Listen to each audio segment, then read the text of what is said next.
সাহাবায়ে কেরামের সমালোচনা করে, নবীগণকে গুনাহগার বলে, আর বলে আসো মুসলমান সব ঐক্যবদ্ধ হয়ে যাই। হায়া লজ্জার লেশ মাত্র নাই, তোর মুখ দিয়া ঐক্য শব্দ বের হয় কিভাবে? আল্লাহ নবীগণকে গুনাহগার সাব্যস্ত করে ঐক্যবদ্ধ হওয়ার কথা বলেননি। আল্লাহ সাহাবাদের সমালোচনা করে ঐক্যবদ্ধ হওয়ার কথা বলেননি। আল্লাহ বলেছেন ইলমে আকাইদের সিদ্ধান্ত মেনে নিয়ে মুসলমান ঐক্যবদ্ধ হও। সুতরাং যারা নবীগণকে গুনাহগার বলে, এদের সাথে গিয়ে কোনো মুসলমান ঐক্য হবে না। যারা সাহাবাগণকে বেগুনাহ মনে করে, এদের সাথে এসে ওদের ঐক্য হতে হবে। যারা ঐক্যের দাওয়াতের জোয়ার বইতেছে বর্তমান বাংলাদেশে, গুড়াড্ডি মজা নেয় না ঐক্যের প্ল্যাটফর্ম কোনটা, কোন ঠিকানায় মুসলমান ঐক্যবদ্ধ হবে? ঠিকানা বলে না, হয়তো জানেই না ঠিকানা, আর না হয় জানে, বলে না কেন? বললেই ধরা খাইবে যে তোর কাজ না ঐক্যের দাওয়াত দেওয়া, তোর আকীদা ঠিক না, তোর কাজ না ঐক্যের দাওয়াত দেওয়া, তোর ঈমান ঠিক না, তোর কাজ না ঐক্যের দাওয়াত দেওয়া, তোর ফিকহ ঠিক না, তোর আমল ঠিক না, তোর কাজ না ঐক্যের দাওয়াত দেওয়া, তোর আত্মশুদ্ধি হাসিল হয়েছে না। বলেন ঘুমন্ত অন্তরের ঘুমন্ত ঈমান জাগ্রত নিজে নিজে করা যায় না আল্লাহওয়ালাদের সোহবতে যেতে হয়, তাদের সোহবতে গিয়ে তাদের শিষ্যত্ব গ্রহণ করতে হয়। এইখানে যারা বলে বেদাত, এই ইলমে তাসাউফকে যারা বেদাত বলে, ইলমে তাসাউফ ছিল সকল ইবাদতের রূহ, ইলমে তাসাউফ ছিল জীবনের সকল কাজের পরিশুদ্ধির ব্যবস্থা। এইটাকে যারা বেদাত বলে, এদের মুখে মুসলমানের ঐক্যের আহ্বান হাস্যকর ছাড়া কিছু নয়। তোমরা আল্লাহর দিন পালনের মাধ্যমে ঐক্যবদ্ধ হও। আল্লাহর কি পালনের? আল্লাহর দিন পালনের মাধ্যমে ঐক্যবদ্ধ হও। ব্যাপার পরিষ্কার হয়ে গেল। ইলমে আকাইদের বিষয়গুলি অন্তরে বিশ্বাস করার মাধ্যমে ঐক্যবদ্ধ হও। ইলমে ফিকহের বিষয়গুলি শরীরের অঙ্গ প্রত্যঙ্গের দ্বারা পালন করার মাধ্যমে ঐক্যবদ্ধ হও। ইলমে তাজকিয়ার বিষয়গুলি অন্তরে জাগ্রত করার মাধ্যমে ঐক্যবদ্ধ হও। সুতরাং যাদের ইলমে আকাইদের সিদ্ধান্ত যারা মানে না, তাদের মুখে মুসলমানদের ঐক্যের দাওয়াত হাস্যকর। ইলমে আকাইদের সিদ্ধান্ত যারা মানে না আর বলে আসো মুসলমানেরা আমরা ঐক্যবদ্ধ হই, আল্লাহ কুরআনে বলেছেন ওয়াতাসিমু বিহাবলিল্লাহি জামিআন ওয়ালা তাফাররাকু। আল্লাহ বলেছেন কুরআনে শুধু ঐক্যবদ্ধ হও না, ঐক্যবদ্ধের হওয়ার ঠিকানাটা আগে বলে দিয়েছেন, আগের ঠিকানা বলে দিয়েছেন, তারপরে বলেছে এই ঠিকানা মতে তোমরা ঐক্যবদ্ধ হও। ঠিকানাটার নাম হইল আল্লাহর দিন পালন। আল্লাহর দিন পালনের মাধ্যমে ঐক্যবদ্ধ হও। হাদিসে জিবরিল আল্লাহ রাসূল ব্যাখ্যা করে বলে দিয়েছেন ইলমে আকাইদের সিদ্ধান্ত মেনে নিয়ে মুসলমান ঐক্যবদ্ধ হও। ইলমে ফিকহের সিদ্ধান্তগুলি মেনে নিয়ে মুসলমান ঐক্যবদ্ধ হও।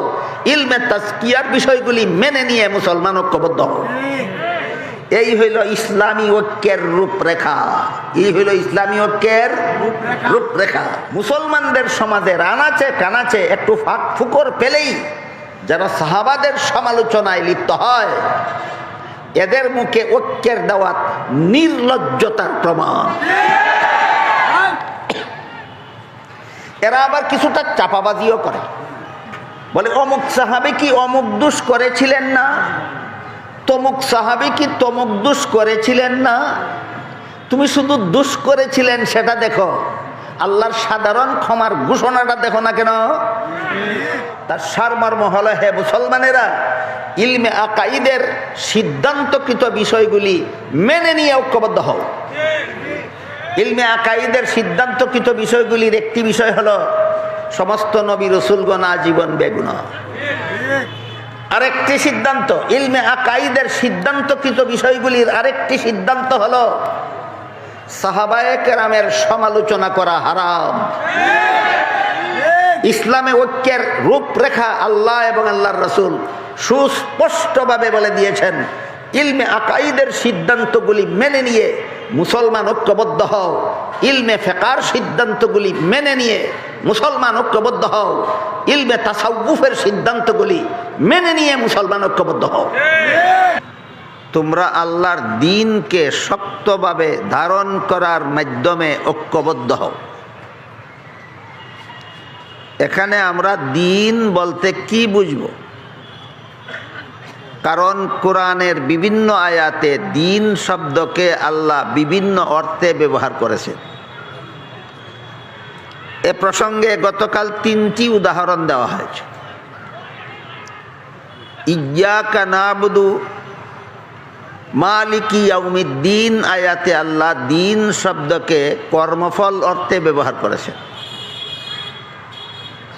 লা ইকরাহা ফিদ্দিন আয়াতে আল্লাহ দিন শব্দকে ধর্ম অর্থে ব্যবহার করেছেন। আকিমুদ্দিন আয়াতে আল্লাহ দিন শব্দকে ইসলামের সহি আকিদা অর্থাৎ ইসলামের বিশুদ্ধ মতবাদ অর্থে ব্যবহার করেছে। অনুরূপভাবে সূরা মায়েদার 3 নম্বর আয়াতে আল ইয়াউমা আকমালতু লাকুম দীনাকুম, এখানে আল্লাহ দিন শব্দকে ইসলামের বিধিবিধান অর্থে ব্যবহার করেছে। উদাহরণ বুঝে থাকলে নিশ্চয়ই আমরা অতি সহজে অনুধাবন করতে পারি যে কোরআনের সবগুলি আয়াতে আল্লাহ দিন শব্দকে একই অর্থে ব্যবহার করেননি, বরং বিভিন্ন আয়াতে দিন শব্দকে বিভিন্ন অর্থে ব্যবহার করেছেন। এমতাবস্থায় সূরা আলে ইমরানের 103 নম্বর আয়াতে যে বললেন তোমরা আল্লাহর দ্বীনকে শক্তভাবে আঁকড়ে ধরার মাধ্যমে ঐক্যবদ্ধ হও, এখানে আমরা দ্বীন বলতে কি বলবো? এই প্রশ্নের সহজ জবাব পাওয়া যায় ওই হাদিসে, যে হাদিসে রাসূল করিম সাল্লাল্লাহু আলাইহি ওয়াসাল্লাম দ্বীনের একটা পরিপূর্ণ সংজ্ঞা বর্ণনা করে দিয়েছেন, যাকে সহজ সরল ভাষায় বলা যেতে পারে পরিপূর্ণ দ্বীন। হাদিসটাকে মুহাদ্দিসিনে কেরামের পরিভাষায় হাদিসে জিবরিল বলা হয়, কারণ সেখানে উল্লেখ আছে জিবরিল ফেরেশতা একজন অচেনা মানুষের আকৃতি ধারণ করে রাসূল করিম সাল্লাল্লাহু আলাইহি ওয়াসাল্লামের সাক্ষাতে এসেছিলেন, মুখোমুখি হয়ে বসেছিলেন। রাসূলকে কতগুলি প্রশ্ন করে জবাব দেওয়ার পর জিবরিল চলে গিয়েছিলেন। চলে যাওয়ার পর রাসূল উপস্থিত সাহাবাদের জিজ্ঞাসা করেছিলেন, কোন লোকটা এসে আমার সাথে প্রশ্নোত্তর করে চলে গেল, তোমরা কি তাকে চিনতে পেরেছ? সাহাবাগণ বলেন, আমরা চিনতে পারিনি। কথাটা বুঝে থাকলে অবশ্যই আপনারা বলতে পারবেন কেন চিনতে পারেননি। জিবরিল একজন অচেনা মানুষের আকৃতি ধারণ করে এসেছিলেন। কেন চিনতে পারেননি? অচেনা মানুষের আকৃতি ধারণ করে এসেছিলেন। যখন সাহাবাদের পক্ষ থেকে জবাব আসলো আমরা চিনতে পারিনি, তখন রাসূল বললেন, ইনি জিবরিল ফেরেশতা এসেছিলেন, আমাকে প্রশ্ন করবেন আর আমি জবাব দেব, এর মাধ্যমে তোমরা তোমাদের দ্বীন শিখে নিবে। তাই এই হাদিসের মধ্যে আল্লাহর রাসূল সাল্লাল্লাহু আলাইহি ওয়াসাল্লাম আমাদের পরিপূর্ণ দ্বীনের রূপরেখা বর্ণনা করে দিয়েছে। এজন্য সূরা আলে ইমরানের 103 নম্বর আয়াতে যে আল্লাহ বললেন আমাদের যে আমরা যেন আল্লাহর দ্বীন পালনের মাধ্যমে ঐক্যবদ্ধ হই, এই দ্বীন পরিপূর্ণ দ্বীনের রূপরেখাটা কি সেটা আমরা হাদিসে জিবরিল থেকে নেব। তারপরে অনায়াসেই ইনশাআল্লাহ বুঝতে পারবো যে মুসলমানকে কোন প্ল্যাটফর্মে একত্র হয়ে ঐক্যবদ্ধ হতে হবে। সেই হাদিসে উল্লেখ আছে জিবরিল রাসূল করিম সাল্লাল্লাহু আলাইহি ওয়াসাল্লামকে একটি প্রশ্ন করেছিলেন, মাল ঈমান, এর অর্থ হলো ঈমান কাকে বলে? জবাবে রাসূল করিম সাল্লাল্লাহু আলাইহি ওয়াসাল্লাম বলে দিয়েছিলেন, ঈমান বলে 6টি কথা বিশ্বাস করা। 6টি কথা বিশ্বাস করার নাম ঈমান। 1 নম্বর আল্লাহকে বিশ্বাস করা, 2 নম্বর আল্লাহর ফেরেশতাগণকে বিশ্বাস করা, 3 নম্বর আসমানি কিতাবগুলি বিশ্বাস করা, 4 নম্বর নবী রাসূলগণকে বিশ্বাস করা, 5 নম্বর তকদির বিশ্বাস করা, 6 নম্বর পরকালের চিরস্থায়ী জীবন বিশ্বাস করা। এই ছয়টি হলো ইমানের মূল কথা। জিবরিল যখন জিজ্ঞাসা করলেন ইমান কাকে বলে, জবাবে রাসূল করিম সাল্লাল্লাহু আলাইহি ওয়াসাল্লাম ইমানের ছয়টি মূল কথা বলে দিলেন। বললেন এইগুলি বিশ্বাস করার নাম ইমান। এই ছয়টি মূল কথার সাথে আরো যথেষ্ট পরিমাণ আনুষঙ্গিক কথাও কোরআন হাদিসে বর্ণিত হয়েছে। তাই ছয়টি মূল কথার সাথে কোরআন হাদিসের বর্ণিত আরো যত আনুষঙ্গিক কথা আছে ইমানের, সবগুলিকে একত্রীভূত করে বিস্তারিত দলিল প্রমাণ সহ আকাবিরিনে উম্মত একটি শাস্ত্রে বিন্যস্ত করেছে। উম্মতের শীর্ষস্থানীয় আলেমগণ ইমানের ছয়টি মূল কথার সাথে আরো যত আনুষঙ্গিক কথা আছে সবগুলিকে সবিস্তারে দলিল প্রমাণ সহ একটি শাস্ত্রে বিন্যস্ত করেছেন, একটি ফন্নে মুদব্বন করেছেন। পরিভাষাগতভাবে সেই শাস্ত্রটাকে ইলমে আকাইদ বলা হয়, ইলমে কালাম বলা হয়। সারমর্ম হল জিবরিলের এই প্রশ্নের জবাবে রাসূল করিম সাল্লাল্লাহু আলাইহি ওয়াসাল্লাম তার উম্মতকে ইলমে আকাইদ শিক্ষা দিলেন। তাই এবার প্রশ্ন জাগে, ইলমে আকাইদ শব্দ দুইটা তো আরবি ভাষা, কাকে বলে? আমরা যারা আরবিতে লেখাপড়া করিনি আমাদের বোঝার উপায় কি? তাই যারা আরবি ভাষায় লেখাপড়া করেননি শুধু তাদের বোঝার জন্য বলছি, আল্লাহর যে সমস্ত বিধিবিধান শুধুমাত্র অন্তরে বিশ্বাস করতে হয়, শরীরের অঙ্গ প্রত্যঙ্গের দ্বারা পালন করার মতো কিছু নাই, এই সমস্ত বিধিবিধান জানাকে ইলমে আকাইদ বলে। যেমন আল্লাহ আছেন, কথাটা অন্তরে বিশ্বাস করতে হয়। আল্লাহ একজন, অন্তরে বিশ্বাস করতে হয়। আল্লাহ লা শরীক, অন্তরে বিশ্বাস করতে হয়। হযরত আদম আলাইহিস সালাম সর্বপ্রথম নবী, একজন গুনাহগার নবী না বেগুনাহ?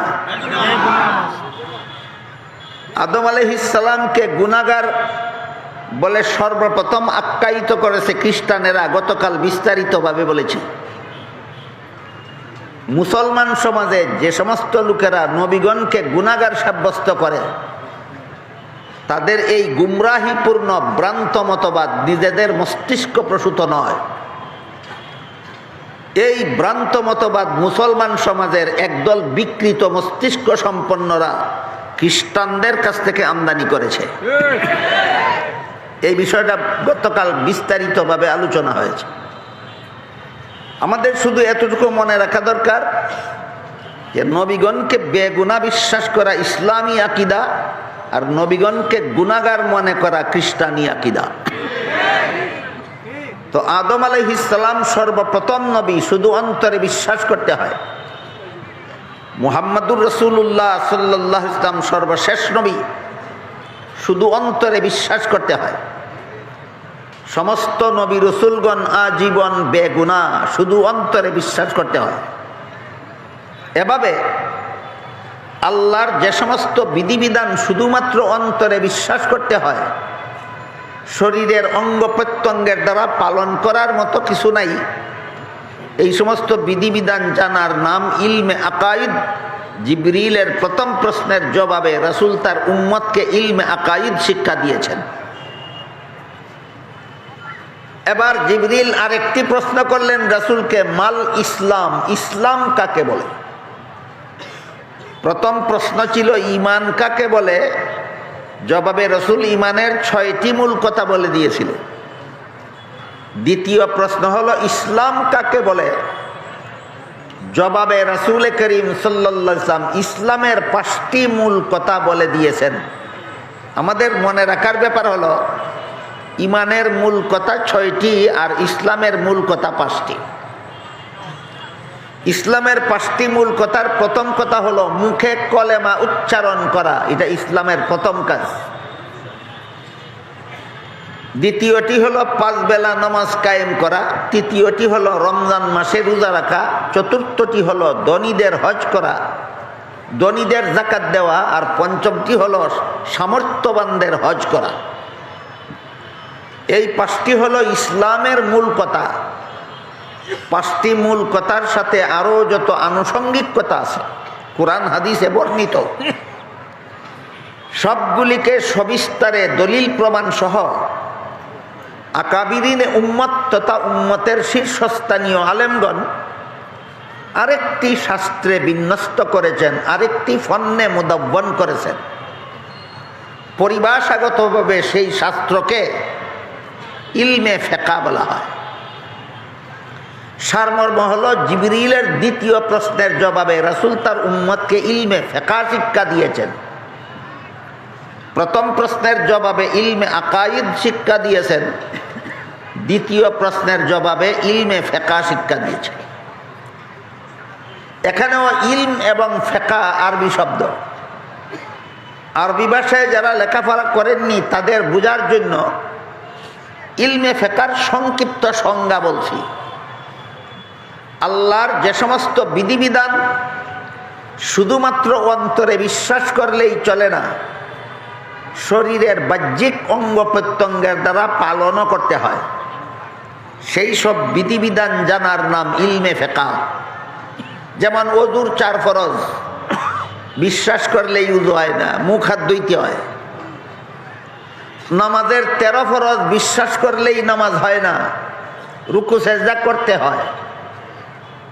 তাহলে উযু, নামাজ এইগুলি কি ইলমে আকাইদের বিষয় না ইলমে ফিকহর বিষয়? জিবরিলের দ্বিতীয় প্রশ্নের জবাবে রাসূল তার উম্মতকে ইলমে ফিকহ শিক্ষা দিয়েছেন।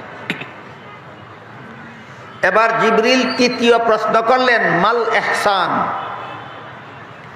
এর অর্থ হইল নির্বেজাল ইবাদত কোনটা? জবাবে রাসূল করিম সাল্লাল্লাহু আলাইহি ওয়াসাল্লাম বলেন, আনতা আবুদাল্লাহ কাআন্নাকা তারাহু ফাইন লাম তাকুন তারাহু ফাইন্নাহু ইয়ারাক। এর মর্ম হলো, আমি যদি শব্দে শব্দে অনুবাদ করি তারপরে ব্যাখ্যা করি, সময় একটু বেশি লাগবে, আপনাদের বুঝতেও একটু কঠিন হবে। এজন্য আমি শর্টকাট শুধু রাসূলের জবাবের মর্মটা আপনাদের বলে দিচ্ছি। সেটা হলো, নির্বেজাল ইবাদতের মূল কথা হলো 2টা।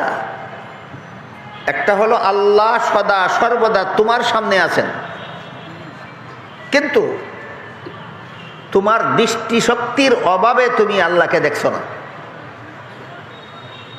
আল্লাহ সদা সর্বদাই আমাদের সামনে আছেন, কিন্তু আল্লাহকে দেখার মতো যে পরিমাণ পাওয়ার চোখে থাকা দরকার দুনিয়ার জীবনে আল্লাহ কোনো মানুষের চোখে সে পরিমাণ পাওয়ার দেন না। কেন দেন না? দিলেই সে দেখবে, আর দুনিয়ার জীবনে আল্লাহকে দেখলে আর তার ইমান কবুল হবে না।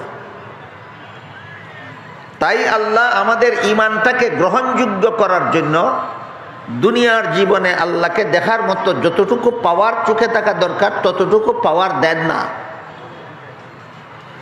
এই জন্য যদিও আল্লাহ সদা সর্বদা আমার সামনে আছেন, কিন্তু আমার দৃষ্টিশক্তির অভাবে আমি আল্লাহকে দেখি না। এই ব্যাপারটাকে সংক্ষেপে বুঝাবার জন্য রাসূল কাআন্নাকা তারাহু বলেছেন। কাআন্নাকা, যেন তুমি দেখতেছ। এবার বলুন, আমরা যেদিকে ফিরবো সেদিকেই আল্লাহ আছেন, সত্তাগতভাবে না গুণগতভাবে? হ্যাঁ, এইটা মনে রাখতে হবে। কোরআনে হাদিসে যেখানে যেখানেই বলা হয় আল্লাহ অমুক কানে আছেন, তমুক কানে আছেন, আসমানে আছেন, জমিনে আছেন, তোমার সাথে আছেন, আরশে আছেন, সব ক্ষেত্রেই এখানে স্থান উল্লেখ করে সত্তাগতভাবে বোঝানো হয়নি। আল্লাহ গুণগতভাবে সব কানেই আছেন, সত্তাগতভাবে আল্লাহ কোনো স্থানেই অবস্থান করেন না। এই বিষয়টা আজকে এই পর্যন্ত থাকুক। তো যেহেতু আল্লাহ কোরআনে বলেছেন কুল্লিল্লাহিল মাশরিকু ওয়াল মাগরিব ফাআইনামা তুওয়াল্লু ফাসাম্মা ওয়াজহুল্লাহ, হে রাসূল করিম সাল্লাল্লাহু আলাইহি ওয়াসাল্লাম আপনি বলে দিন পূর্ব পশ্চিম উত্তর দক্ষিণ নির্বিশেষে সর্বত্রই আল্লাহ আছেন। এবার বলুন সত্তাগতভাবে না গুণগতভাবে? হ্যাঁ, গুণগতভাবে। ফাআইনামা তুওয়াল্লু ফাসাম্মা ওয়াজহুল্লাহ, কাজেই তোমরা যেদিকে ফিরো সেদিকেই আল্লাহ আছেন, তোমরা যেদিকে ফিরবা সেদিকেই আল্লাহ আছেন। তাই জিবরিলের তৃতীয় প্রশ্নের জবাবে যে রাসূল বলে দিলেন আল্লাহ তোমার সামনে আছেন, এই কথাটা ক্লিয়ার হইল কিনা? আল্লাহ আমার সামনে আছেন সর্বদা, কিন্তু আমার আল্লাহকে দেখার মতো যে পরিমাণ পাওয়ার আমার চোখে থাকা দরকার ছিল, আল্লাহ ইচ্ছাকৃতভাবেই সেই পরিমাণ পাওয়ার দুনিয়ার জীবনে আমার চোখে দেননি। এই জন্য আল্লাহ আমার সামনে থাকা সত্ত্বেও আমি আল্লাহকে দেখি না। এটা বোঝাবার জন্য আল্লাহ রাসূল কাআন্নাকা বলেছেন, কাআন্নাকা তারা। আরেকটা মূল কথা হলো আল্লাহর নির্ভেজাল ইবাদতের প্রথম কথাটা হলো আল্লাহ সর্বদা তোমার সামনে আছেন। 2 নম্বর মূল কথাটা হলো তুমিও সর্বদা আল্লাহর সামনে আছো। তবে আমি যে সর্বদা আল্লাহর সামনে আছি, আল্লাহরও কি দেখার গুণে কিছু অভাব আছে? তাহলে আমি যে সর্বদা আল্লাহর সামনে আছি, আল্লাহ সর্বাবস্থায় আমাকে দেখেন। এটা বুঝাবার জন্য এখানে কাআন্না বলেননি, বলেছেন ফাইন্নাহু ইয়ারা। এই হলো কাআন্না আর ফাইন্নার পার্থক্য। ফাইন্নাহু ইয়ারা, আল্লাহ যে তোমার সামনে আছেন, তুমি দেখো না তোমার দৃষ্টি শক্তির অভাবে, কিন্তু তুমি যে আল্লাহর সামনে আছো, আল্লাহর কিন্তু দেখার গুণে বিন্দু মাত্র অভাব নাই। তাই আল্লাহ সদা সর্বদা তোমাকে দেখেন। এই দুইটা হইল নির্ভেজাল ইবাদতের মূল কথা। একটা হইল আল্লাহ আমার সামনে আছেন, আর একটা হইল আমি আল্লাহর সামনে আছি। আল্লাহকে দেখি না আমার দৃষ্টিশক্তির অভাবে, আর আল্লাহর যেহেতু দেখার গুণে কোনো অভাব নাই, তাই আল্লাহ সর্বাবস্থাতেই আমাকে দেখেন। আরেকটা আনুষঙ্গিক কথা আছে, সেটা হলো কোরআনের আয়াতেও আছে, রসুলের বিভিন্ন হাদিসেও আছে, পরকালে আল্লাহ মুমিন বান্দাদের চোখে আল্লাহকে দেখার মতো পাওয়ার দান করবেন। তখন সমস্ত মুমিন বান্দারা পরকালে আল্লাহকে পূর্ণিমার চন্দ্রের চেয়েও আরো পরিষ্কারভাবে দেখতে পারবে। এটাও আহলে সুন্নাত ওয়াল জামাতের আকীদা। দুনিয়াতে আমার দৃষ্টিশক্তির অভাবে আমি চর্মচোখে আল্লাহকে দেখব না, এটাও আহলে সুন্নাত ওয়াল জামাতের আকীদা। পরকালে সমস্ত মুমিন বান্দারাই আল্লাহকে পূর্ণিমার চন্দ্রের চেয়েও আরো পরিষ্কারভাবে দেখতে পারবে, সেটাও আহলে সুন্নাত ওয়াল জামাতের আকীদা। দুঃখের ব্যাপার, এমন কিছু আকীদা বিশ্বাস আছে যেগুলি অন্তরে পোষণ করলে আহলে সুন্নাত ওয়াল জামাতের অন্তর্ভুক্ত হওয়া যায়, যেইগুলি অন্তরে পোষণ না করলে আহলে সুন্নাত ওয়াল জামাতের অন্তর্ভুক্ত হওয়া যায় না। এইগুলির আলোচনা না করেই যারা নিজেদেরকে আহলে সুন্নাত ওয়াল জামাত বলে ডাকডুল পিঠায়, এরা আসলেই আহলে সুন্নাত ওয়াল জামাত নয়। এরা আহলে সুন্নাত ওয়াল জামাতের মুখোশধারী বেদাতি। কাদিয়ানীরা যেমন ভাবে মুসলিম জামাত নামের মুখোশধারী কাফের, ঠিক তেমনি ভাবে বেদাতিরা সুন্নি নামের মুখোশধারী বেদাতি। কাদিয়ানীরা কিসের মুখোশধারী কাফের? মুসলিম জামাত নামের মুখোশধারী কাফের। বেদাতিরাও সুন্নি নামের মুখোশধারী বেদাতি। এই মুখোশের উদ্ঘাটনের জন্য আমার মনে হয় শুধু আহলে সুন্নাত ওয়াল জামাত পরিচিতি বিষয়ে একাধারে 3 দিন পর্যন্ত এখানে আলোচনা হওয়া দরকার। আজকের মতো প্রসঙ্গক্রমে আহলে সুন্নাত ওয়াল জামাতের 2টা আকীদার কথা আপনাদের সামনে তুলে ধরা হলো আনুষঙ্গিকভাবে। একটা হলো দুনিয়ার জীবনে আল্লাহকে দেখার মতো পাওয়ার আমাদের চোখে দেন না, কারণ দিলেই দেখতাম, দেখলেই ঈমান কবুল হইত না। আর একটা হলো পরকালে মুমিন বান্দাদের চোখে আল্লাহকে দেখার মতো পাওয়ার দিবেন, তখন মুমিন বান্দারা পরিষ্কারভাবেই আল্লাহকে দেখতে পাবে। তো জিবরিলের প্রশ্নের জবাবে রাসূল বলেন নির্ভেজাল ইবাদতের মূল কথা 2টা। একটা হলো আল্লাহ তোমার সামনে আছেন, আর একটা তুমি আল্লাহর সামনে আছো। ইমানের মূল কথা ছিল 6টা, ইসলামের মূল কথা ছিল 5টা। নির্ভেজাল ইমানের আমলের, নির্ভেজাল ইবাদতের মূল কথা 2টা। এই কথাগুলি অন্তত মনে রাখতে হবে। একটা তফসির সম্মেলনে কোরআনের আয়াতের তফসির থেকে যত কথা বলা হয় সব কথাই একজনের পক্ষে স্মরণ রাখা খুব কঠিন ব্যাপার, খুব একটা দরকারিও নয়। কিন্তু কিছু কমন কথা আছে যেগুলি জীবন ভর মনে রাখা দরকার। এর মধ্যে একটা হলো ইমানের মূল কথা 6টা, এটা আমাদের জীবন ভর মনে রাখা দরকার। আর একটা হলো ইসলামের মূল কথা 5টা, এটা আমাদের জীবন ভর মনে রাখা দরকার। আর একটা হলো নির্ভেজাল ইবাদতের মূল কথা 2টা, এটাও আমাদের জীবন ভর মনে রাখা দরকার। জিবরিলের প্রশ্নের জবাবে রাসূল করিম সাল্লাল্লাহু আলাইহি ওয়াসাল্লাম ইমানের 2টা মূল কথা বলে দিলেন। একটা হলো আল্লাহ আমার সামনে আছেন, আমার দৃষ্টিশক্তির অভাবে তাকে দেখি না। আরেকটা হলো আমি সর্বদাই আল্লাহর সামনে আছি, আল্লাহর দেখার গুণে কোনো অভাব নাই, তে আল্লাহ সর্বদাই আমাকে দেখেন। এই 2টা কথা সমস্ত মুসলমানেরাই বিশ্বাস করে যে আল্লাহ আমার সামনে আছেন, আমি আল্লাহর সামনে আছি, আমি আল্লাহকে না দেখলেও আল্লাহ আমাকে দেখেন। কিন্তু যে মুসলমান বিশ্বাস করে সর্বদাই আল্লাহ আমাকে দেখেন, সেই মুসলমান চুরি করে কোন সাহসে? যে মুসলমান বিশ্বাস করে আল্লাহ সর্বদাই আমাকে দেখছেন, সে ডাকাতি করে কোন সাহসে? সে জিনা ব্যভিচার করে কোন সাহসে? সে খুন খারাপি সন্ত্রাস করে কোন সাহসে? সে সুদ খায় কোন সাহসে? ঘুষ খায় কোন সাহসে? মদ খায় কোন সাহসে? গাঁজা খায় কোন সাহসে? যে মুসলমান বিশ্বাস করে আল্লাহ সর্বাবস্থায় আমাকে দেখেন, সেই মুসলমান দুর্নীতি করে কোন সাহসে আর জালিয়াতি করে কোন সাহসে? এই প্রশ্নের জবাবটাও পরিষ্কারভাবে মুসলমান সমাজে সমস্ত মুসলমানের সামনে আলোচনা হওয়া দরকার। এর একমাত্র কারণ হলো, যদিও আমি বিশ্বাস করি আল্লাহ আমাকে দেখেন, কিন্তু আমার বিশ্বাস ঘুমিয়ে থাকে, ঘুমন্ত। এই জন্য চুরি করতে সাহস করি। আমার আল্লাহ আমাকে দেখে এই বিশ্বাস আমার ঘুমন্ত থাকার কারণে আমার সুদ খাওয়ার সাহস হয়। আল্লাহ আমাকে দেখে এই বিশ্বাস আমার ঘুমন্ত থাকার কারণে আমার ঘুষ খাওয়ার সাহস হয়, মদ খাওয়ার সাহস হয়, দুর্নীতি করার সাহস হয়, জালিয়াতি করার সাহস হয়, জিনা ব্যভিচার করার সাহস হয়, খুন খারাপি করার সাহস হয়। কেন?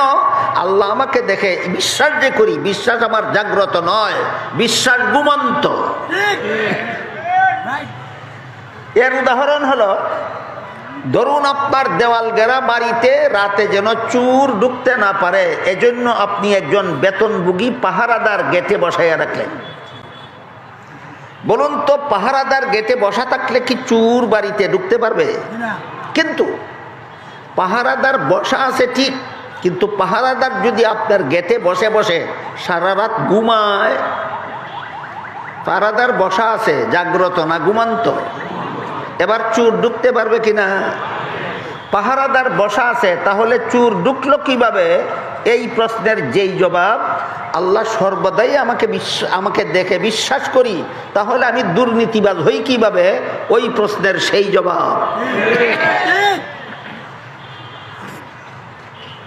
আমি আপনাদের বুঝাতে পারলাম কিনা আমি অনুভব করার জন্য জিজ্ঞাসা করি। পাহারাদার বসা আছে গেইটে, চোর ঢুকলো কিভাবে?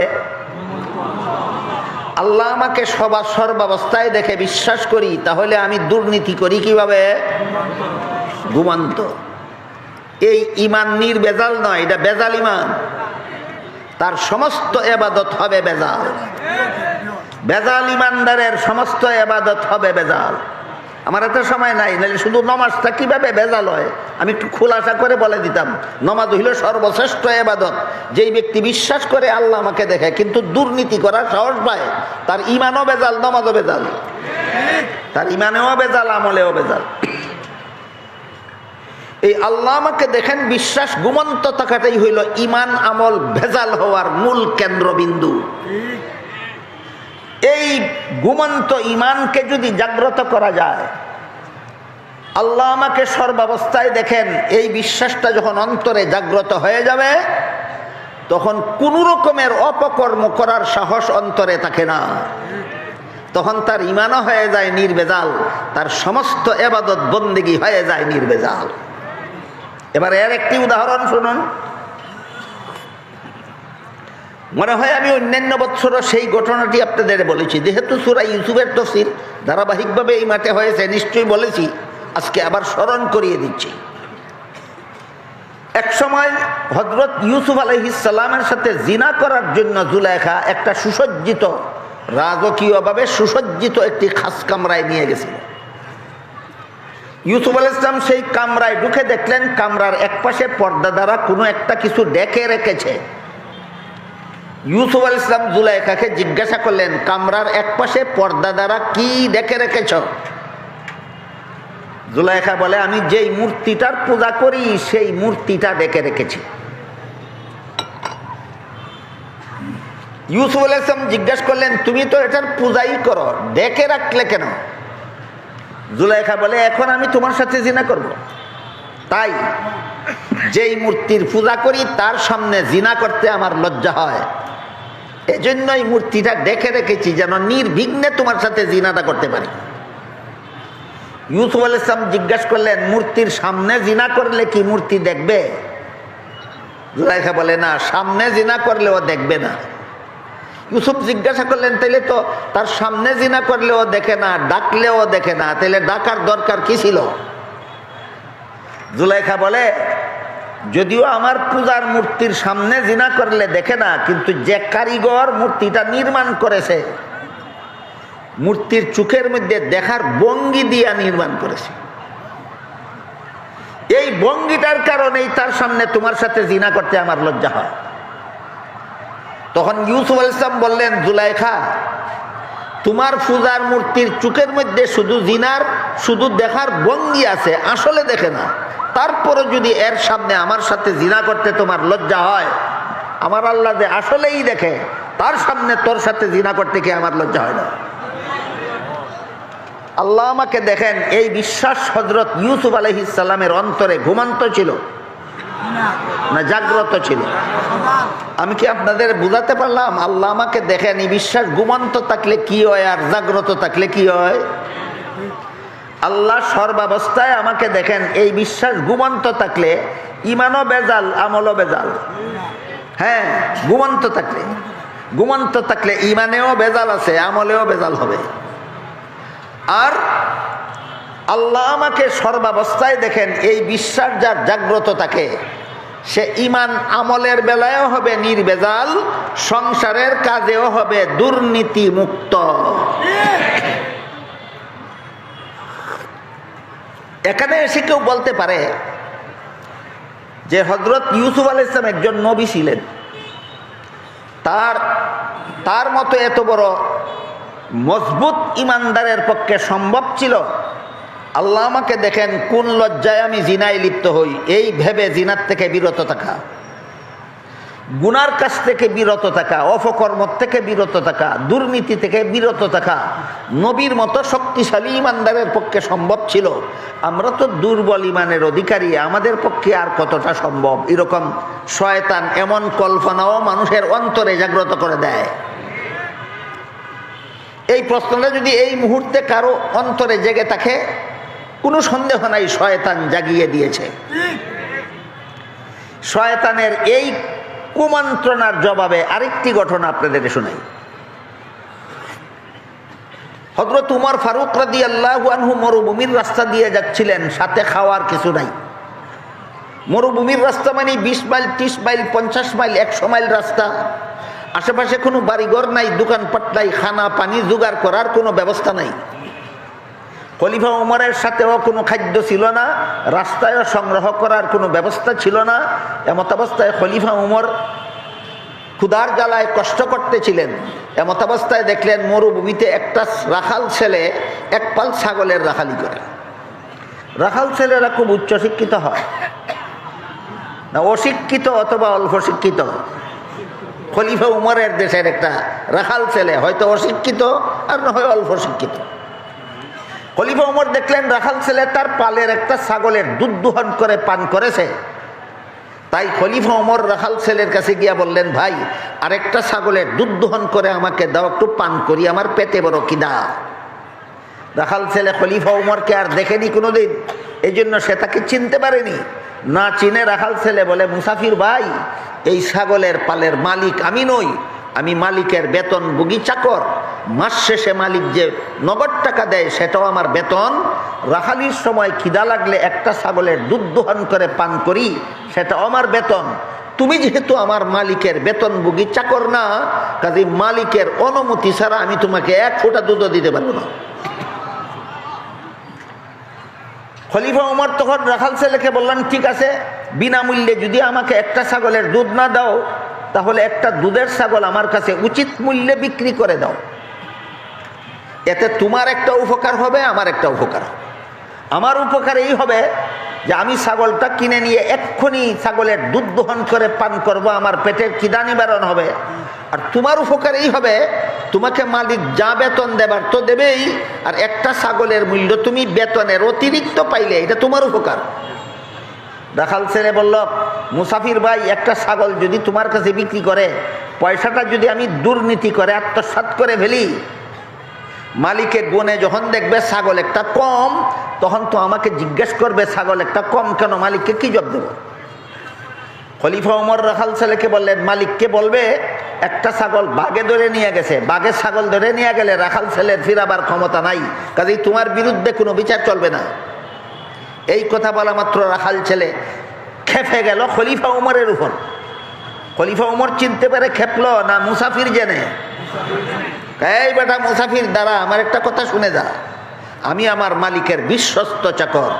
আমি যদি বলি ছাগল একটা বাঘে ধরে নিয়ে গেছে, শতকরা 100 ভাগ বিশ্বাস করবে, আর কোনো কৈফিয়ত চাইবে না। কিন্তু তুই বল, শেষ বিচারের দিন আল্লাহ যখন জিজ্ঞাসা করবেন মালিকের ছাগলটা কি করছিলি, তখন কি জবাব দেব? আল্লাহ আমাকে দেখতেছেন, আল্লাহর কাছে কিয়ামতের দিন হিসাব দিতে হবে। এই বিশ্বাস খলিফা ওমরের দেশের মূর্খ রাখাল ছেলের অন্তরে ঘুমন্ত ছিল। তাহলে ইমান জাগ্রত করার জন্য শুধু নবীর দরকার না, ইচ্ছা থাকলে রাখাল ছেলেও পারে? আপনারা কি রাখাল ছেলের থেকে আরো বেশি মূর্খ নাকি? আমরা কি একটা রাখাল ছেলের থেকে আরো বেশি মূর্খ? ওই ছেলেটা যদি তার ইমান জাগ্রত করতে পারে, আল্লাহ তো দেখতেছে, তার কাছে কি জবাব দেব? আমি কেন আমার ইমানটা জাগ্রত করতে পারবো না?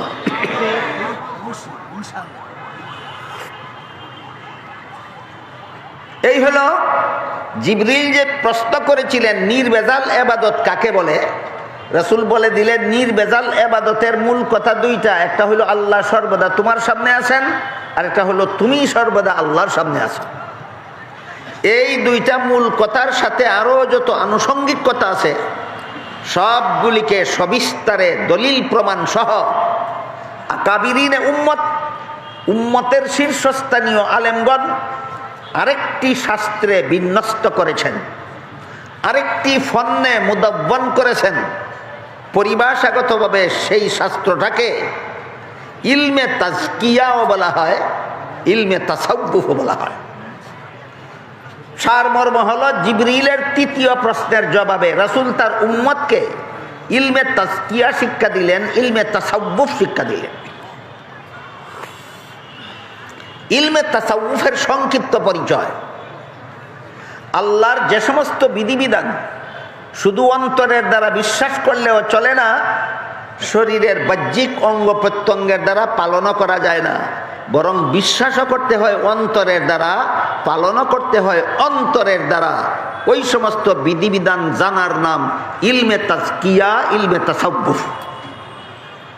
জিবরিলের প্রথম প্রশ্নের জবাবে রাসূল তার উম্মতকে ইলমে আকাইদ শিক্ষা দিয়েছেন। জিবরিলের দ্বিতীয় প্রশ্নের জবাবে রাসূল তার উম্মতকে ইলমে ফিকহ শিক্ষা দিয়েছেন। জিবরিলের তৃতীয় প্রশ্নের জবাবে রাসূল তার উম্মতকে ইলমে তাজকিয়া শিক্ষা দিয়েছেন। বিদায় হওয়ার পরে বলে দিয়েছেন, এই এলিমগুলি তোমাদের দ্বীন। আমাদের পরিপূর্ণ দ্বীন হলো তিনটা এলিমের নাম। আমাদের পরিপূর্ণ দ্বীন কতটা এলিমের নাম? ইলমে আকাইদ, ইলমে ফিকহ, ইলমে তাজকিয়ার সমষ্টি হলো আমাদের পরিপূর্ণ দ্বীন। তাহলে এবার সূরা আলে ইমরানের 103 নম্বর আয়াতের ব্যাখ্যা কি হবে? আল্লাহ বলেন, ওয়াতাসিমু বিহাবলিল্লাহি জামিআন ওয়া লা তাফাররাকু। হে মুমিন মুসলমানেরা, তোমরা আল্লাহর দ্বীন পালনের মাধ্যমে ঐক্যবদ্ধ হও। আল্লাহর কি পালনের? আল্লাহর দ্বীন পালনের মাধ্যমে ঐক্যবদ্ধ হও। ব্যাপার পরিষ্কার হয়ে গেল। ইলমে আকাইদের বিষয়গুলি অন্তরে বিশ্বাস করার মাধ্যমে ঐক্যবদ্ধ হও। ইলমে ফিকহের বিষয়গুলি শরীরের অঙ্গ প্রত্যঙ্গের দ্বারা পালন করার মাধ্যমে ঐক্যবদ্ধ হও। ইলমে তাজকিয়ার বিষয়গুলি অন্তরে জাগ্রত করার মাধ্যমে ঐক্যবদ্ধ হও। সুতরাং যাদের ইলমে আকাইদের সিদ্ধান্ত যারা মানে না, তাদের মুখে মুসলমানদের ঐক্যের দাওয়াত হাস্যকর। ইলমে আকাইদের সিদ্ধান্ত যারা মানে না আর বলে আসো মুসলমানেরা আমরা ঐক্যবদ্ধ হই, আল্লাহ কুরআনে বলেছেন ওয়াতাসিমু বিহাবলিল্লাহি জামিআন ওয়ালা তাফাররাকু। আল্লাহ বলেছেন কুরআনে শুধু ঐক্যবদ্ধ হও না, ঐক্যবদ্ধের হওয়ার ঠিকানাটা আগে বলে দিয়েছেন। আগের ঠিকানা বলে দিয়েছেন, তারপরে বলেছে এই ঠিকানা মতে তোমরা ঐক্যবদ্ধ হও। ঠিকানাটার নাম হইল আল্লাহর দিন পালন। আল্লাহর দিন পালনের মাধ্যমে ঐক্যবদ্ধ হও। হাদিসে জিবরিল আল্লাহ রাসূল ব্যাখ্যা করে বলে দিয়েছেন ইলমে আকাইদের সিদ্ধান্ত মেনে নিয়ে মুসলমান ঐক্যবদ্ধ হও। ইলমে ফিকহের সিদ্ধান্তগুলি মেনে নিয়ে মুসলমান ঐক্যবদ্ধ হও। ইলমে তাজকিয়ার বিষয়গুলি মেনে নিয়ে মুসলমান ঐক্যবদ্ধ হও। এই হইল ইসলামী ঐক্যের রূপরেখা। এই হইল ইসলামী ঐক্যের রূপরেখা। ঐক্যের দাওয়াতের জোয়ার বইতেছে বর্তমান বাংলাদেশে। গুড়াড্ডি মজা নেয় না ঐক্যের প্ল্যাটফর্ম কোনটা, কোন ঠিকানায় মুসলমান ঐক্যবদ্ধ হবে। ঠিকানা বলে না, হয়তো জানেই না ঠিকানা, আর না হয় জানে, বলে না কেন, বললেই ধরা খাইবে যে তোর কাজ না ঐক্যের দাওয়াত দেওয়া, তোর আকীদা ঠিক না, তোর কাজ না ঐক্যের দাওয়াত দেওয়া, তোর ঈমান ঠিক না, তোর কাজ না ঐক্যের দাওয়াত দেওয়া, তোর ফিকহ ঠিক না, তোর আমল ঠিক না, তোর কাজ না ঐক্যের দাওয়াত দেওয়া, তোর আত্মশুদ্ধি হাসিল হয়েছে না।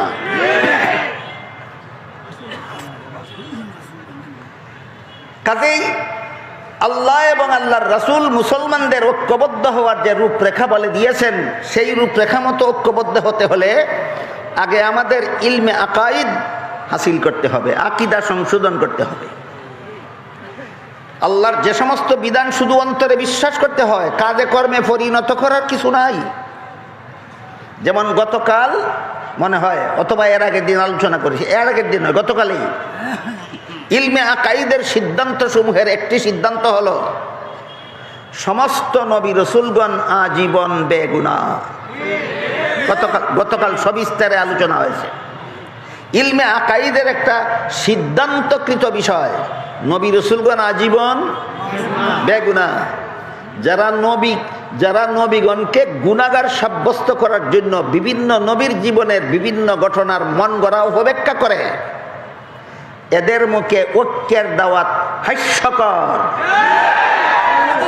এদের মুখে ঐক্যের দাওয়াত হাস্যকর।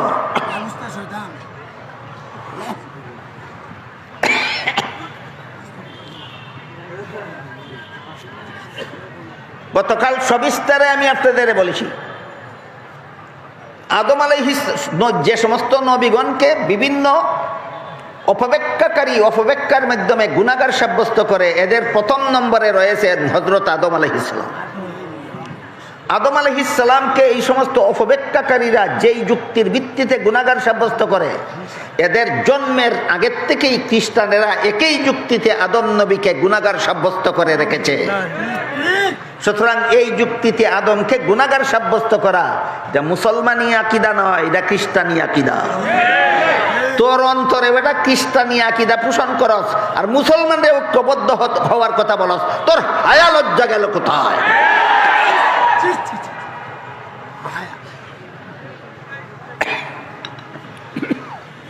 ইলমে আকাইদের সিদ্ধান্তগুলি মেনে নিয়ে মুসলমান ঐক্যবদ্ধ হোক, এই হইল এই আয়াতের তাফসীরের সারমর্ম। সূরা আল ইমরানের 103 নম্বর আয়াতের এই 3 দিন যাবৎ তাফসীর থেকে যা কিছু আপনাদের সামনে তুলে ধরা হলো, তার সারমর্ম হলো, হে মুসলমানেরা, ইলমে আকাইদের সিদ্ধান্তকৃত বিষয়গুলি মেনে নিয়ে ঐক্যবদ্ধ হও। ইলমে আকাইদের সিদ্ধান্তকৃত বিষয়গুলির একটি বিষয় হলো সমস্ত নবী রসুলগণ আজীবন বেগুনাহ। আরেকটি সিদ্ধান্ত, ইলমে আকাইদের সিদ্ধান্তকৃত বিষয়গুলির আরেকটি সিদ্ধান্ত হলো সাহাবায়ে কেরামের সমালোচনা করা হারাম। ইলমে আকাইদের সিদ্ধান্তকৃত বিষয়, সাহাবায়ে কেরামের সমালোচনা করা হারাম। তিরমিজি শরীফের বর্ণিত এক হাদিসে রাসূল করিম সাল্লাল্লাহু আলাইহি ওয়াসাল্লাম বলেন, ইযা রাআইতুমুল্লাযীনা ইয়াসুব্বুনা আসহাবি ফাকুলু লানাতুল্লাহি আলা শাররিকুম। এর অর্থ হলো, রাসূল বলেন, হে আমার উম্মত মুসলমানেরা, তোমরা যদি ওই সমস্ত লোকদের দেখতে পাও, বিশেষত সাহাবাদের সম্বোধন করে রাসূল কথাটা বলেছিলেন। আল্লাহ রাসূল তার সাহাবাদের সম্বোধন করে বলেছিলেন, তোমরা যখন ওই সমস্ত লোকদের দেখতে পাবে যারা আমার সাহাবাদের সমালোচনা করে, তাদেরকে বলে দিও আমার সাহাবা সমালোচকদের উপর আল্লাহর লানত। সাহাবা সমালোচকদের উপর আল্লাহর লানত। এই লানত প্রাপ্ত হয়েও যারা সাহাবায়ে কেরামের সমালোচনার বিশুদ্ধার মুসলিম সমাজে করতে চায়, মুসলমানদের সমাজে আনাচে কানাচে একটু ফাঁক ফুকর পেলেই যারা সাহাবাদের সমালোচনায় লিপ্ত হয়, এদের মুখে ঐক্যের দাওয়াত নির্লজ্জতার প্রমাণ। এরা আবার কিছুটা চাপাবাজিও করে, বলে অমুক সাহাবী কি অমুক দোষ করেছিলেন না, তমুক সাহাবী কি তমুক দোষ করেছিলেন না।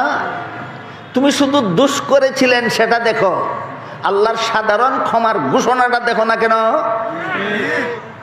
দেখেন তো সাহাবাদের দুষ্টুটি গুনাহ খাতার ব্যাপারে আল্লাহর সাধারণ ক্ষমার ঘোষণাটা কেমন। আল্লাহ বলেন, ইন্নাল্লাযীনা ইয়াগুদ্দুনা আসওয়াতাহুম ইনদা রাসূলিল্লাহ উলাইকাল্লাযীনা ইমতাহানাল্লাহু কুলুবাহুম লিত্তাকওয়া লাহুম মাগফিরাতুন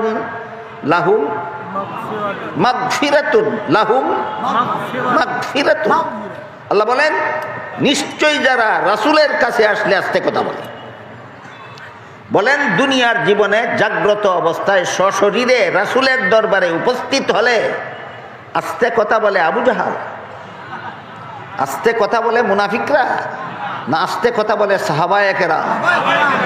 আল্লাহ বলেন, যারা রাসূলের কাছে আসার পরে আস্তে কথা বলে, আল্লাহ তাদের অন্তরকে তাকওয়ার ব্যাপারে পরীক্ষা করেছেন। পরীক্ষার ফলাফল ঘোষণা দিয়ে বলেন, লাহুম মাগফিরাতুন, এদের অতীতের যাবতীয় গুনাহ খাতা ভুল ত্রুটি মাফ। সাহাবায়ে কেরাম অতীত জীবনে গুনাহ খাতা করেছিলেন, ভুল ত্রুটি করেছিলেন, কিন্তু যেভাবে তওবা করলে আল্লাহ সন্তুষ্ট হয়ে মাফ করে দেন, সমস্ত সাহাবাগণ সেইভাবে তওবা করে আল্লাহর কাছ থেকে সাধারণ ক্ষমার ঘোষণা প্রাপ্ত হয়েছে। এই সাধারণ ক্ষমার ঘোষণা দিয়ে আল্লাহ বলেন, লাহুম মাগফিরাতুন, তাদের সব গুনাহ মাফ। এক হাদিসে রাসূল বলেন, আত-তাইবু মিনাজ যামবি কামাল্লা যামবা লাহু। কোন গুনাহগার যদি যথারীতি আল্লাহর কাছে তওবা করে ফেলে, আল্লাহ তার আমল নামাত থেকে গুনাহগুলি মুছে দিয়ে আবার সম্পূর্ণ বেগুনাহ করে ফেলেন। কাজেই নবীগণ বেগুনাহ, সাহাবাগণ বেগুনাহ, কিন্তু দুই বেগুনার ব্যাখ্যা দুইটা। এটাও আহলে সুন্নাত ওয়াল জামাতের আকীদা। নবীগণ বেগুনাহ, সাহাবাগণ বেগুনাহ। নবীগণ বেগুনাহ কথার ব্যাখ্যা হইল তারা গুনাহ কোনোদিন করেন না, এই অর্থে বেগুনাহ। এমন বেগুনাহকে পরিভাষাগতভাবে মাসুম বলা হয়। নবীগণ মাসুম বেগুনাহ, মানে গুনাহ না করে বেগুনাহ। আর যারা অতীত জীবনে গুনাহ করেছিলেন, যথারীতি তওবা করার কারণে আল্লাহ সন্তুষ্ট হয়ে তাদের সমস্ত গুনাহ মাফ করে দিয়েছেন। মাফ করার পরে যারা বেগুনাহ হয়েছেন, এদেরকে মাসুম বলা হয় না, এদেরকে মাগফুর বলা হয়। নবীগণ হলেন মাসুম, এটা আহলে সুন্নাত ওয়াল জামাতের আরেকটা পরিভাষা। আর সাহাবাগণ হলেন মাগফুর, এটা আহলে সুন্নাত ওয়াল জামাতের আরেকটা পরিভাষা। মাসুম ওই বেগুনার দলের নাম যারা জীবনে কোনোদিন গুনাহ করে না, আর মাগফুর ওই বেগুনার দলের নাম যাদেরকে আল্লাহ গুনাহ মাফ করে বেগুনাহ বানিয়ে দিয়েছেন। এবার বলুন, আল্লাহ যাদের গুনাহ মাফ করে দিয়ে বেগুনাহ বানিয়ে দিয়েছেন, এরা সমালোচনার যোগ্য থাকে না? এদের সমালোচনা হারাম। এই জন্য সাহাবায়ে কেরামের সমালোচনা করে নবীগণকে গুনাহগার বলে, আর বলে আসো মুসলমান সব ঐক্যবদ্ধ হয়ে যাই, হায়া লজ্জার লেশ মাত্র নাই। তোর মুখ দিয়া ঐক্য শব্দ বের হয় কিভাবে? আল্লাহ নবীগণকে গুনাহগার সাব্যস্ত করে ঐক্যবদ্ধ হওয়ার কথা বলেননি। আল্লাহ সাহাবাদের সমালোচনা করে ঐক্যবদ্ধ হওয়ার কথা বলেননি। আল্লাহ বলেছেন ইলমে আকাইদের সিদ্ধান্ত মেনে নিয়ে মুসলমান ঐক্যবদ্ধ হও। সুতরাং যারা নবীগণকে গুনাহগার বলে এদের সাথে গিয়ে কোনো মুসলমান ঐক্য হবে না। যারা সাহাবাগণকে বেগুনাহ মনে করে এদের সাথে এসে ওদের ঐক্য হতে হবে। যারা সাহাবাদের সমালোচনা করে এদের সাথে গিয়ে কোনো মুসলমানের ঐক্য হবে না। যারা সাহাবাগণের সমালোচনাকে হারাম মনে করে এদের সাথে এসে ওদের ঐক্যবদ্ধ হতে হবে। এইটাই সূরা আলে ইমরানের 103 নম্বর আয়াতের তাফসীরের দ্বারা সাব্যস্ত হলো। এই পর্যন্ত ইলমে আকাইদ মেনে নিয়ে ঐক্যবদ্ধ হও এর দুটি উদাহরণ দিলাম। ইলমে আকাইদের একটি সিদ্ধান্ত হলো নবীগণ বেগুনাহ, যদি ইসলামী ঐক্য চাও এই সিদ্ধান্ত মেনে নিয়ে ঐক্যের প্ল্যাটফর্মে আসো। ইলমে আকাইদের আরেকটা সিদ্ধান্তকৃত বিষয় হলো সাহাবায়ে কেরামের সমালোচনা হারাম। যদি ইসলামী ঐক্য চাও এই ইলমে আকাইদের সিদ্ধান্ত মেনে নিয়ে মুসলমান ঐক্যবদ্ধ হও। এবার ইলমে ফিকহের একটি উদাহরণ দেব, কয়েক মিনিট আপনারা ধৈর্যের সাথে শুনলে। ইলমে ফিকহের একটা সিদ্ধান্তকৃত বিষয় হলো মুসলমান পুরুষের জন্য এক মুষ্টির ভিতরে দাড়ি কাটাও হারাম, মুন্ডানোও হারাম। ইলমে ফিকহের সিদ্ধান্তকৃত বিষয়। এটা দিন, এটা আমাদের দিন। ওই যে ইলমে ফিকহ শিক্ষা দিতেন রাসূল, যা করছেন এটা তোমাদের দিন। ইলমে ফিকহের একটা সিদ্ধান্তকৃত বিষয় হলো মুসলমান পুরুষের জন্য এক মুষ্টির ভিতরে দাড়ি কাটাও হারাম, মুন্ডানোও হারাম। আমাদের সমাজের মধ্যে এমন কিছু পণ্ডিত আছে কিনা যারা মুষ্টির ভিতরে দাড়ি কাটার পক্ষপাতী, আবার হাদিস নিয়ে চাপাবাজি করে। হাদিস নিয়ে চাপাবাজি করে। কি চাপাবাজি? আধ ইঞ্চি কোয়ার্টার ইঞ্চির তুলনায় লম্বা। অথচ ইলমে ফিকহের সিদ্ধান্ত হলো মুসলমান পুরুষের মুখের দাড়ি কমপক্ষে এক মুষ্টি পরিমাণ লম্বা রাখা ওয়াজিব, এর ভিতরে কাটা হারাম। এটা যারা মানে না, এরা যদি বলে আসো মুসলমান ঐক্যবদ্ধ হয়ে যায়, জিজ্ঞাসা করবেন ঐক্যের প্ল্যাটফর্ম কোনটা এবং প্ল্যাটফর্মটা ভাইলা কোথায়? জিজ্ঞাসা করতে পারবেন না? ঐক্যের প্ল্যাটফর্ম হলো ইলমে আকাইদের সিদ্ধান্ত মেনে নিয়ে ঐক্য হও, ইলমে ফিকহের সিদ্ধান্ত মেনে নিয়ে ঐক্য হও, ইলমে তাসাউফের সিদ্ধান্ত মেনে নিয়ে ঐক্য হও। এখানে আমার একটা আনুষঙ্গিক কথা আছে আপনাদের খেদমতে, সেটা হলো দারুল উলুম দেওবন্দের শিক্ষাপ্রাপ্ত একজন নবীন আলেম, বহুত যোগ্য আলেম আমার দৃষ্টিতে, নাম তার মৌলানা ইয়াসির নদীম। মৌলানা ইয়াসির নদীম বর্তমান বিশ্বে আলোড়ন সৃষ্টিকারী একটা মহামূল্যবান গ্রন্থ রচনা করেছেন। সেই গ্রন্থটার নাম হলো গ্লোবালাইজেশন অর ইসলাম। সেই গ্রন্থে তিনি আমেরিকার সাবেক প্রেসিডেন্ট জর্জ ডব্লিউ বুশের একটি বক্তৃতার উদ্ধৃতি দিয়েছেন। সেই বক্তৃতায় বুশ বলেছে, সারা দুনিয়ার সমস্ত পুরুষের চেহারাকে আমি দাড়িমুক্ত অবস্থায় দেখতে চাই, আর সারা দুনিয়ার সমস্ত মহিলাদের চেহারাকে আমি পর্দামুক্ত অবস্থায় দেখতে চাই। এই হলো বুশের বক্তৃতা। সারা দুনিয়ার সমস্ত পুরুষের চেহারাকে সে দাড়িমুক্ত অবস্থায় দেখতে চায়। এই প্রসঙ্গে আপনাদের খেদমতে আমার একটা সবিনয় আবেদন আছে। সেটা হলো, আমার জানা মতো আমাদের বর্তমান সমাজের অধিকাংশ মুসলমান পুরুষেরা মুখ চেহারার মধ্যে এক মুষ্টি পরিমাণ লম্বা দাড়ি রাখেন না। আমার ধারণা ঠিক আছে? যারা রাখেন না তাদের প্রতি আমার দুইটা সুধারণা আছে। কি বলেছি? কুধারণা না সুধারণা? ভাইয়েরা, যাদের মুখে এক মুষ্টি পরিমাণ লম্বা দাড়ি নাই, আপনাদের বলছি, আপনাদের ব্যাপারে আমার ব্যক্তিগত দুইটা সুধারণা আছে। একটা একটা করে বলি, শুনুন। যদি গ্রহণযোগ্য হয় গ্রহণ করবেন, গ্রহণযোগ্য না হলে আমার বাড়ি যাওয়ার সময় আমার সাথে ফিরিয়ে দিবেন, আমি আমার প্রস্তাব নিয়ে যাব। আপনাদের ব্যাপারে আমার এক নম্বর সুধারণা হলো, আপনারা মুখে দাড়ি রাখেন না, দাড়ি ফেলে দেন বুশের বক্তৃতার কারণে নয়, কারণ বুশের বক্তৃতার খবরও জানেন না আপনারা। আপনারা জারি রাখেন না পরিবেশগত কারণে। যে স্কুলে পড়তে গেলেন সেখানে গিয়া দেখেন অন্য ছাত্র দাঁড়িয়ে রাখে না, আপনিও দাঁড়িয়ে রাখেন না। যে বাজারে ব্যবসা করতে গেলেন গিয়া দেখলেন অন্য ব্যবসায়ী দাঁড়িয়ে রাখে না, আপনিও দাঁড়িয়ে রাখেন না। যে অফিসে চাকরি করতে গেলেন সেখানে গিয়া দেখেন অন্য অফিসার দাঁড়িয়ে রাখে না, আপনিও দাঁড়িয়ে রাখেন না। সুতরাং আপনাদের ব্যাপারে আমার 1 নম্বর সুধারণা হলো, আপনারা দাঁড়িয়ে রাখেন না বুশের বক্তৃতার কারণে নয়, আপনারা দাঁড়িয়ে রাখেন না পরিবেশগত কারণে। 2 নম্বর সুধারণা হলো, হাদিস শরীফে রাসূল বলেছেন আফুল্লুহা, দাড়ি লম্বা করো। তাহলে পরিষ্কার হয়ে গেল আমার নবী আমার মুখে আমার চেহারায় লম্বা দাড়ি দেখতে পছন্দ করে, আর বুশ আমার মুখ দাড়ি মুক্ত দেখতে পছন্দ করে। 2 কথা পরিষ্কার। বুশ আমার চেহারাটাকে দাড়ি মুক্ত দেখতে পছন্দ করে, আর আমার নবী আমার মুখে লম্বা দাড়ি দেখতে পছন্দ করেন। এমত অবস্থায় কাল হাসরের বিচারে নবীর শাফাআত যদি আমার পেতে হয়, তাহলে বুশের পছন্দ মতোই চেহারাটাকে সাজাতে হবে না নবীর পছন্দ মতোই? এই কথাটা যেদিন আপনাদের অন্তরে ঢুকবে সেই দিন আপনাকে ওয়াজ নসিহত করতে হবে না, নবীর মহব্বতেই দাড়ি লম্বা করবেন আপনারা। আপনাদের প্রতি এই আরেকটা সুধারণা আছে আমার।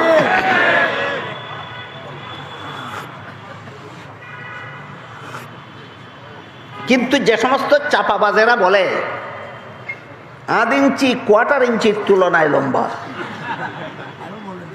এরা ইলমে ফিকহের সিদ্ধান্ত মেনে নিয়ে ঐক্যের কথা বলে না ইলমে ফিকহকে বৃদ্ধাঙ্গুলি দেখাইয়া ঐক্যের কথা বলে? এদের মতো বেহায়া বেলাজা আর কোনো মানুষ হতে পারে না। গেল ইলমে আকাইদের সিদ্ধান্ত মেনে নিয়ে ঐক্য হওয়ার কথা, ইলমে ফিকহের সিদ্ধান্ত মেনে নিয়ে ঐক্য হওয়ার কথা। ইলমে ফিকহের আরেকটা সিদ্ধান্ত আছে, বলবো?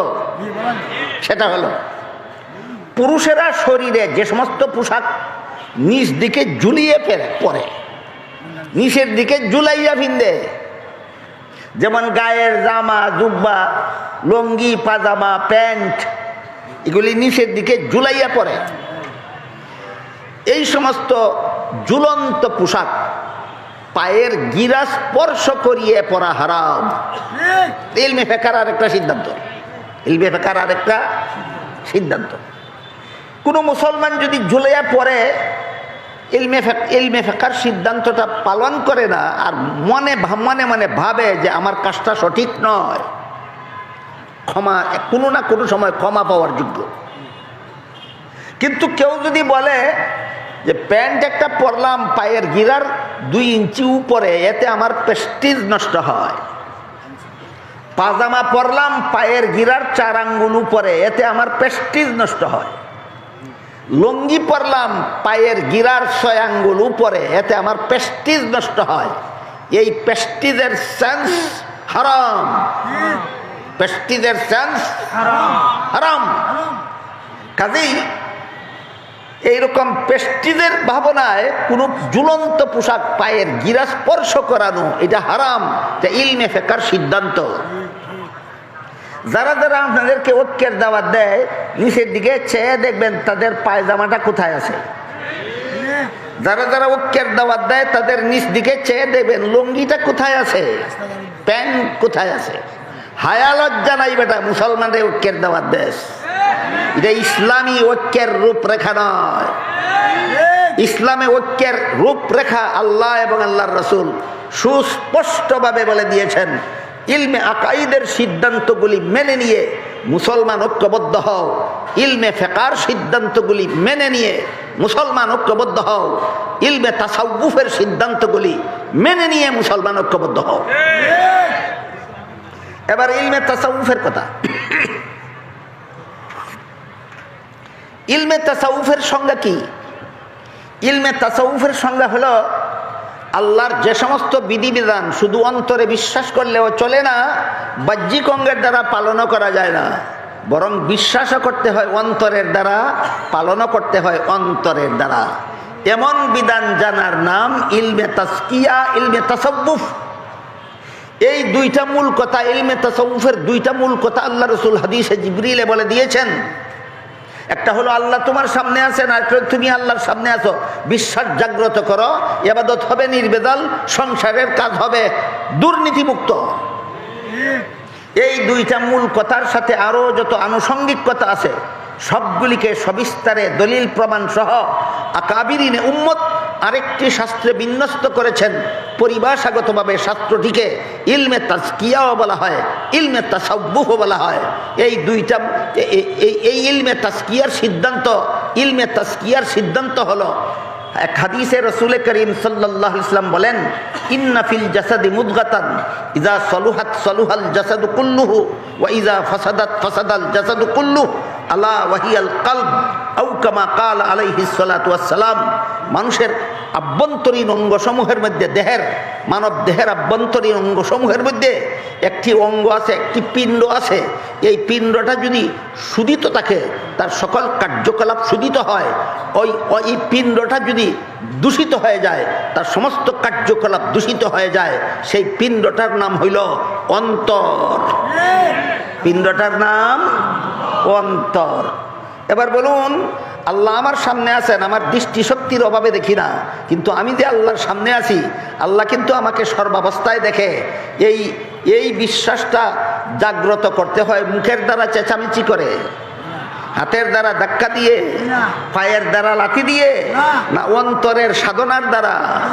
অন্তরের সাধনার দ্বারা এই বিশ্বাস জাগ্রত করতে হয়। সুতরাং আল্লাহর যেই বিধান অন্তরে বিশ্বাস করলেও চলে না, অঙ্গ প্রত্যঙ্গের দ্বারা পালনও করা যায় না, বরং বিশ্বাসও করতে হয় অন্তরের দ্বারা, পালনও করতে হয় অন্তরের দ্বারা। এমন বিধান জানার নাম ইলমে তাজকিয়া। ইলমে তাজকিয়া হলো সকল ইবাদতের রূহ, সকল ইবাদতের রূহ, সকল ইবাদতের আত্মা। এই আমার ঘুমন্ত অন্তরকে আমি জাগাবো কিভাবে? নিজে ঘুমিয়ে থাকলে ঘুমন্ত মানুষ নিজেকে জাগাতে পারে? কোনো মানুষ নিজে ঘুমিয়ে থাকলে নিজেকে নিজে জাগাতে পারে? যেমন ভাবে ঘুমন্ত মানুষ নিজেকে নিজে জাগাতে পারে না, ঠিক তেমনি ভাবে যার অন্তরে আল্লাহ আমাকে দেখতেছেন এই বিশ্বাস ঘুমিয়ে আছে, সে নিজে তার ঘুমন্ত অন্তর জাগাতে পারবে না। তাহলে সে জাগাবে কোথায় গিয়া? আল্লাহ পাক রব্বুল আলামিন তার নির্দেশনা দিয়া বলেন, ইয়া আইয়ুহাল্লাযীনা আমানুত্তাকুল্লাহা ওয়া কুনু মা'আস সাদিকিন। হে মুমিন মুসলমানেরা, আল্লাহর ভয় যদি অন্তরে সৃষ্টি করতে চাও, তাহলে মুখের দ্বারা ডাকলে হবে না, হাতের দ্বারা ধাক্কালে হবে না, পায়ের দ্বারা লাথি মারলে হবে না, আল্লাহওয়ালাদের সোহবতে যাও। বলেন, ঘুমন্ত অন্তরের ঘুমন্ত ইমান জাগ্রত নিজে করা যায় না, আল্লাহওয়ালাদের সোহবতে যেতে হয়। তাদের সোহবতে গিয়ে তাদের শিষ্যত্ব গ্রহণ করতে হয়। এইটারে যারা বলে বেদাত, এই ইলমে তাসাউফকে যারা বেদাত বলে, ইলমে তাসাউফ ছিল সকল ইবাদতের রূহ, ইলমে তাসাউফ ছিল জীবনের সকল কাজের পরিশুদ্ধির ব্যবস্থা। এইটাকে যারা বেদাত বলে, এদের মুখে মুসলমানের ঐক্যের আহ্বান হাস্যকর ছাড়া কিছু নয়। একটি কথা বলে আজকে আলোচনা শেষ করতে চাই, সেটা হলো, আল্লাহ যে বললেন আল্লাহওয়ালাদের সোহবতে যাও। তোমার অন্তরে যদি অন্তরের বিশ্বাস যদি জাগাতে চাও, সোহবতে কিভাবে বিশ্বাস জাগে এটা তো বুঝে আসে না। এর একটি সহজ উদাহরণ দিচ্ছি আমি। আপনারা যে বসে আছেন, আপনাদের মাথার উপর সামিয়ানার নিচে এই যে বাতিগুলি জ্বলছে না, এই জ্বলন্ত বাতির আলো আপনাদের গায়ে লাগে কিনা? যে কারণে আপনাদের শরীর আলোকিত না অন্ধকারাচ্ছন্ন? শরীরটা আলোকিত হলো শরীরে বাতি জ্বলার কারণে না বাতির নিচে বসার কারণে? যেভাবে বাতির নিচে বসলে বাতির আলোর দ্বারা শরীর আলোকিত হয়, ঠিক তেমনি ভাবে আল্লাহওয়ালাদের সংস্রবে বসলে তাদের অন্তরের জাগ্রত ইমানের আলোতে যে বসে তার অন্তরের অন্ধকার দূর হয়ে অন্তর আলোকিত হয়।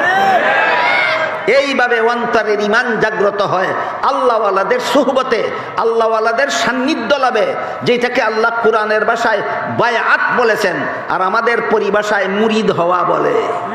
সুতরাং যে সমস্ত লিডার, যে সমস্ত আধুনিক লিডারেরা, নেতারা মুরিদ হওয়াকে বেদাত বলে, এরা তো ইলমে তাজকিয়া অস্বীকার করে, অথচ আল্লাহ রসুল ইলমে তাজকিয়াকে আমাদের দিন বলে আখ্যায়িত করেছেন। যেই তাজকিয়াকে আল্লাহর রসুল দিন বলে ঘোষণা দিয়েছেন, সেই তাজকিয়াকে যারা বেদাত বলে, এদের মুখে ঐক্যের দাওয়াত হাস্যকর ছাড়া আর কিছু নয়। সূরায়ে আলে ইমরানের 103 নম্বর আয়াতের ব্যাখ্যা প্রসঙ্গে আজ 3 দিন যাবৎ যে আলোচনা আপনাদের সামনে আমি তুলে ধরেছি তার সারমর্ম হলো আল্লাহ পাক রব্বুল আলামিন এখানে সমস্ত মুসলমানদেরকে 3টা এলেম জীবনে বাস্তবায়ন করার মাধ্যমে ঐক্যবদ্ধ হওয়ার নির্দেশ দিয়েছেন। একটা হলো ইলমে আকাইদের সিদ্ধান্ত মেনে নিয়ে মুসলমানেরা ঐক্যবদ্ধ হও, একটা হলো ইলমে ফিকহের সিদ্ধান্ত মেনে নিয়ে মুসলমানেরা ঐক্যবদ্ধ হও, একটা হলো ইলমে তাজকিয়ার সিদ্ধান্ত মেনে নিয়ে মুসলমান ঐক্যবদ্ধ হও। আল্লাহর নির্ধারিত প্ল্যাটফর্মে বর্তমান দুনিয়ার সমস্ত মুসলমানদের ঐক্যবদ্ধ হওয়ার সৌভাগ্য আল্লাহ দান করুন। সবাই বলুন আমিন। সুবহান রাব্বিকা রাব্বিল ইজ্জাতি আম্মা ইয়াসিফুন ওয়া সালামুন আলাল মুরসালিন ওয়ালহামদুলিল্লাহি রাব্বিল আলামিন।